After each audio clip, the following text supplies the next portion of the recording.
اگر آپ یہ سمجھا سکیں کہ جو حکومت کلیم کر رہی ہے کہ ڈیفالٹ سے بچا لیا ہے اور ناممکن تھا اس کو ممکن بنایا ہے، یہ کلیم ٹھیک ہے؟ یہ بات درست ہے کہ یہ آئی ایم ایف کا پروگرام کرنے سے ڈیفالٹ سے بچ گئے، جو اور خاص طور پہ جو ڈیفالٹ سے بچایا ہے وہ شہباز شریف صاحب نے 2023 میں جو جون میں آئی ایم ایف سے اگریمنٹ کیا ہے اس سے ڈیفالٹ سے بچے ہیں۔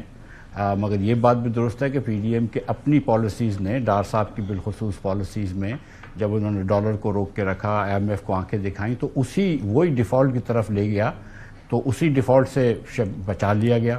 اسی طرح جو پاکستان میں تاریخ کی سب سے بلند انفلیشن تھا مئی، فروری، مارچ، اپریل میں جب ہم آئی ایم ایف سے جہاد کر رہے تھے، وہ بھی شہباز شریف اور ڈار صاحب کی حکومت میں ہی تھا، اور اب انفلیشن کم ہوا ہے تو وہ اپنی ہی غلطیوں کو جو سمیٹا ہے تو اس سے انفلیشن کم ہوا ہے۔ دنیا بھر میں تیل کی پرائسز کم ہونے سے انفلیشن کم ہوا ہے۔ حکومت نے تو کوئی ایک قدم بھی نہیں اٹھایا کہ جس سے پاکستان میں انفلیشن کم ہو۔ پاکستان میں پہلے کوارٹر میں یہ حکومت نے شاید اخبار میں ایڈ میں نہیں لکھا تھا کہ جی ڈی پی کی گروتھ 0.9% تھی، جبکہ آبادی کی گروتھ جو تھی وہ 2.4% تھی۔ لہٰذا پاکستانی جو ہیں وہ اس پہلے کوارٹر کے اندر سالانہ بنیاد پر 1.5% سے غریب ہو گئے۔ پچھلے 3 سالوں میں ہماری جی ڈی پی گروتھ جو ہے وہ آبادی کی گروتھ سے 1.5% کم ہے، بلکہ 2% کم ہے، تو ہر پاکستانی جو ہے وہ 2-2.5% غریب ہو گیا ہے پچھلے 3 سالوں میں۔ حکومت نے اس کا ذکر شاید نہیں کیا ہے۔ حکومت نے یہ ذکر نہیں کیا ہے کہ کتنی ان امپلائمنٹ بڑھ رہی ہے، کہ ہر سال 30 سے 40 لاکھ بچے جو ہیں وہ لیبر مارکیٹ میں شامل ہوتے ہیں، اس میں کوئی کمی نہیں آئی بلکہ ان امپلائمنٹ بڑھ رہی ہے۔ حکومت نے شاید اس کا ذکر اپنے اشتہار میں نہیں کیا کہ پاکستان میں آج بھی 10.50 کروڑ لوگ خطے غربت کے نیچے ہیں، جو پچھلے سال 9 کروڑ ہوتے تھے اور اب 1.5 کروڑ لوگ خطے غربت سے نیچے بڑھ گئے ہیں۔ یہ نمبر مفتاح اسماعیل کا نہیں ہے، یہ ورلڈ بینک کا نمبر ہے۔ اور حکومت نے ظاہر ہے کہ یہ بات نہیں بتائی آپ کو کہ 2.65 کروڑ بچے جو ہیں وہ اسکول سے باہر ہیں، اور پاپولیشن کنٹرول جو ہے وہ وفاق کی ذمہ داری ہے، اور پھر بھی ہمارے 80 لاکھ بچے پیدا ہو رہے ہیں، اور جس کا ہم کیونکہ ایگزسٹنگ بچوں کو اسکول میں نہیں ڈال سکتے، تو جو آج بچہ پیدا ہو رہا ہے اس کو اسکول میں ڈالنا تو ہمارے لیے ممکن نہیں ہوگا۔ سو مور اور لیس ایک سیاسی بیانیہ، آپ دیکھیں نا 1 سال الیکشن کو مکمل ہو گئے تو کچھ سیاسی بیانیہ تو بنانا ہے۔ فواد صاحب، اب ایک معیشت کو ڈیفالٹ سے نکالنے کے علاوہ تو حکومت کے پاس فی الحال اور سیاسی طور پہ تو کوئی بیانیہ موجود نہیں نا۔ اکانومی کے اوپر ہی وہ اکانومی پہ ہی کنونس کر رہے ہیں، اکانومی پہ ہی وہ تمام اداروں سے بات کر رہے ہیں، چاہے وہ لوکل ہوں چاہے وہ گلوبل ہوں، پر وہ بھی کیا سیل کر پا رہے ہیں کہ؟ اچھا، پہلی بات تو یہ ہے کہ جو آپ نے کہا نا کہ حکومت کی کرافٹسمین شپ ہے، کہ یہ جو آج خبروں کی طرح لگی، یہ حکومت کی کرافٹسمین شپ نہیں ہے، یہ میڈیا کا جو مورل کولیپس ہے اس کی علامت ہے۔ And I must commend Dawn اور ان کی جو مالکان ہے اور ان کی آرگنائزیشن، کہ پروبیبلی وہ اکیلا گروپ ہے جس نے کہ اس کو اس طرح سے نہیں، باقیوں نے تو جس طرح سے جو بیچ رہے ہیں اور جس طرح سے بکے ہیں، سو انفارچونیٹ۔ اور اسی لیے میں تو 2018 سے کہہ رہا ہوں کہ میڈیا کا یہ ماڈل تباہ کن ہے اور اس کو بدلنا چاہیے۔ And this is just another evidence کہ جو میڈیا کا جو موجودہ ماڈل ہے وہ کس قدر تباہ شدہ ہے، ایکسپیڈائٹ ہو گیا نا، ختم ہی ہو گیا بیسیکلی، انہوں نے اپنے آپ کو ہی ختم کر لیا۔ دوسری بات یہ ہے کہ دیکھیے سب سے جو اس وقت خطرناک بات ہے نا وہ یہ ہے کہ اسٹیبلشمنٹ میں اور حکومت دونوں میں یہ جو چیز ہے کہ ہم کوئی پتہ نہیں 2-3 سال میں پاکستان کو ہم ٹرن اراؤنڈ کر لیں گے تو بچا لیں گے۔ دیکھیں میں آپ کو اور مجھے ایک ایڈوانٹیج ہے، ہمیں ایڈوانٹیج یہ ہے کہ ہم سالوں سے نا حکومتوں کو بنتے ٹوٹتے دیکھ رہے ہیں، اور ہم رات کو انالیسس بھی کرتے ہیں۔ دیکھیں نا، باقی لوگ بھی دیکھتے تو ہیں، لیکن ہم لوگوں کا یہ کام ہے، ہم انالیسس کرتے ہیں کہ کیا ہوا، لوگ کدھر ہیں۔ ہر دفعہ ایک سیٹھوں کا گروپ ہے، مفتاح اسماعیل صاحب کے شہر کے لوگ ہیں، یہ جو بھی بنتا ہے نا امپورٹنٹ، پرائم منسٹر ہوا، چیف ہوا، یہ جس کے پاس بھی اقتدار آتا ہے یہ ادھر چلے جاتے ہیں۔ وہ سیٹھ انہیں بتاتے ہیں کہ سر سب سے پہلے تو آپ خود قبضہ کر لیں، آپ کر لیں گے نا تو ہر چیز زبردست ہو جائے گی، اور اس کے بعد 2 سال میں سر ہر چیز ٹھیک ہے۔ بھائی اسرائیل جس کو آج ہم کہتے ہیں کہ ٹیکنالوجی جائنٹ، آپ ذرا پڑھیں 85 میں انہوں نے اس پروگرام کی بنیاد 50 سال لگے ہیں اسرائیل کو تسلسل، کوئی 2 سالوں میں 3 سالوں میں قیامت نہیں آ جانے، یہ بھی 2-3 سالوں میں کوئی قیامت نہیں آئی۔ آج اگر آپ سیالکوٹ چلے جائیں، فیصل آباد چلے جائیں، گجرانوالہ چلے جائیں جو ہب ہیں ہمارے انڈسٹری کے، اور آپ وہاں